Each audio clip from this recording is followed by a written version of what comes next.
Hi friends, నేను మీ దీపిక. ఈరోజు మనం సర్వపిండి అనేది ఎలా చేసుకోవాలో చూసేద్దాం. మేము చాలా రోజుల నుంచి చేసుకుందాం అనుకుంటున్నామండి సర్వపిండి అనేది. పిండిలోకి ఆగిపోయాం. అయితే ఈరోజు మా అత్తమ్మ గిన్నెకి అనేది వెళ్ళి పిండి పట్టించుకొని వచ్చింది. మనకేమేమి కావాలో చూసేద్దాం. మనం నువ్వులు, మళ్ళీ పల్లీలు, ఉల్లిపాయలు, కొత్తిమీర, మెంతమనే తీసుకున్నానండి నేను.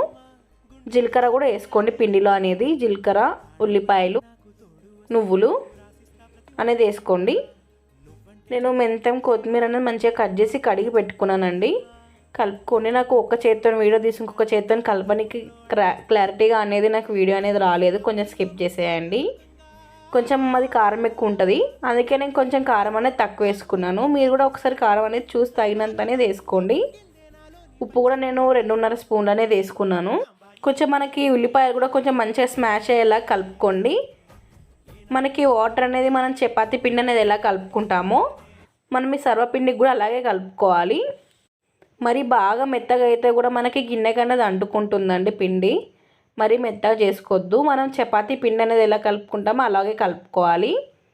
ఇందులో నుంచి నేను కొంచెం పిండి అనేది పక్కకు తీస్తున్నానండి, ఎందుకంటే మా అత్తమ్మ పల్లీలు వేస్తే తినదు. ఇంకా ఇప్పుడు ఇందులో పల్లీలు అనేది వేయించుకున్న పల్లీలు అనేది ఇందులో వేసుకున్నాను. మా అత్తమ్మకి అనేది పల్లీలు లేకుండా సపరేట్గా తీసి పెట్టుకున్నానండి. మనం కర్రీ చేసుకున్న ఒక గిన్నెలో అనేది పెట్టుకున్నానండి నేను. చూడొచ్చు మీరు కూడా. నేను కొంచెం స్టవ్ ఆన్ చేసి కొంచెం గిన్నె అనేది వేడైన తర్వాత పెట్టుకున్నాను.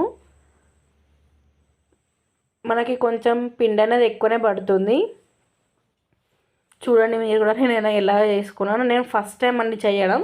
చాలా అంటే చాలా బాగా వచ్చింది టేస్ట్ అనేది.